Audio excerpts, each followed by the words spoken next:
ఇది FZ R15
ఈ traffic నిబంధనలు మన రోడ్ సేఫ్టీ మోటార్ వెహికల్ చట్టాన్ని అతిక్రమించి ఈ మోడిఫైడ్ సైలెన్సర్లు పెట్టుకొని కాలేజీల దగ్గర తర్వాత మామూలు రోడ్లలో సామాన్యుల్ని ముఖ్యంగా అమ్మాయిల్ని దగ్గర ఆకతాయితనంగా వ్యవహరిస్తున్న వాళ్ళ దగ్గర నుంచి ఈ మోడిఫైడ్ సైలెన్సర్లన్నీ పట్టుకొని సీజ్ చేయడం జరిగింది. ఈ మోడిఫైడ్ సైలెన్సర్లు కూడా ఒక నిర్ణీత డెసిబెల్కి మించి ఉండకూడదు.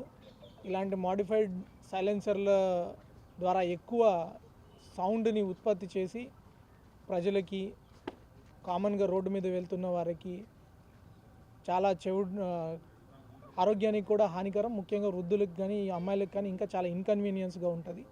ఇలాంటి వాళ్ళందరికీ కూడా ఏలూరు పోలీస్ తరఫున ఇంకొకసారి గట్టిగా హెచ్చరిస్తున్నాం.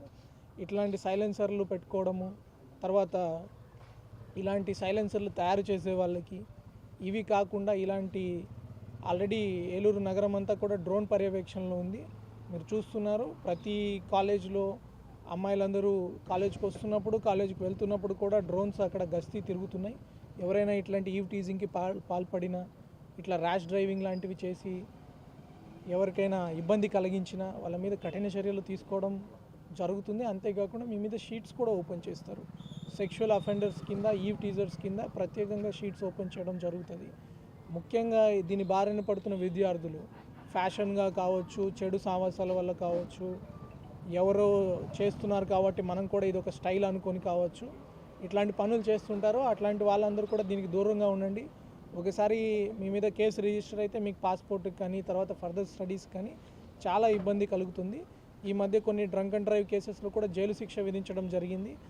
ఈ మోడిఫైడ్ సైలెన్సర్స్ కానీ ఈ నెంబర్ ప్లేట్ లేకుండా తిరగడము, నెంబర్ ప్లేట్ మీద కూడా విచిత్రమైన పేర్లు రాసుకొని చట్టానికి తప్పించుకోకుండా తిరుగుతామన్నా కూడా మీకు ఓన్లీ ఫైన్లు వేయడం కాదు, ఖచ్చితంగా మీ బండి సీజ్ చేయడం జరుగుతుంది, మీ డ్రైవింగ్ లైసెన్స్ క్యాన్సిల్ చేయడం జరుగుతుంది. దాంతోపాటు ఎండేంజరింగ్ పబ్లిక్ సేఫ్టీ కింద మీ మీద కేసు కూడా ఒకటి పెట్టి క్రిమినల్ హిస్టరీ మీ మీద ఎస్టాబ్లిష్ చేయడం జరుగుతుంది. సో దయచేసి పేరెంట్స్ కూడా మీ మైనర్స్కి కానీ పిల్లలకి కానీ బండ్లు కొనిచ్చేటప్పుడు వాళ్ళు ఈ బండిని ఒక కన్వీనియన్స్గా వాడుకొని ఓన్లీ కాలేజ్కి వెళ్ళడానికి చదువు పర్పస్లో వాళ్ళకి టైం సేవ్ అవ్వడానికి వాడుకునేటట్లు చూడండి. అలా కాకుండా మీరు కొని తెచ్చిన బండి వల్ల వాళ్ళు కొత్త సమస్యలు కొని తెచ్చుకోకుండా జాగ్రత్తగా చూసుకోవాల్సిన బాధ్యత కూడా పేరెంట్స్ మీద ఉంది. కాబట్టి పేరెంట్స్కి కూడా ఏలూరు పోలీస్ తరఫున ప్రత్యేకంగా విజ్ఞప్తి చేస్తున్నాము. ఈరోజు మీ పిల్లల బండ్లు ఒకసారి చూసి దాని మీద నెంబర్ ప్లేట్ కరెక్ట్గా ఉందా లేదా, దాని మీద ఏదైనా అభ్యంతరకరంగా ఏదైనా స్టిక్కర్లు అంటించారా, దానికి ఉండాల్సిన సైలెన్సర్ ఉందా, దాన్ని లేకపోతే మోడిఫై చేసి ఇంకొకటి ఏమైనా చేశారా అన్నది మీ పేరెంట్స్ కానీ ఒకసారి చూసుకోగలిగితే మీ పిల్లలు భవిష్యత్తులో పెద్ద పెద్ద నేరాలు, పోక్సో కావచ్చు, ఈవ్ టీజింగ్ కావచ్చు, ఇట్లాంటి వాటిని బారిన పడకుండా మీరు కాపాడుకోగలిగిన వాళ్ళు అవుతారు. దయచేసి పోలీస్కి అందరూ సహకరించండి. Thank you.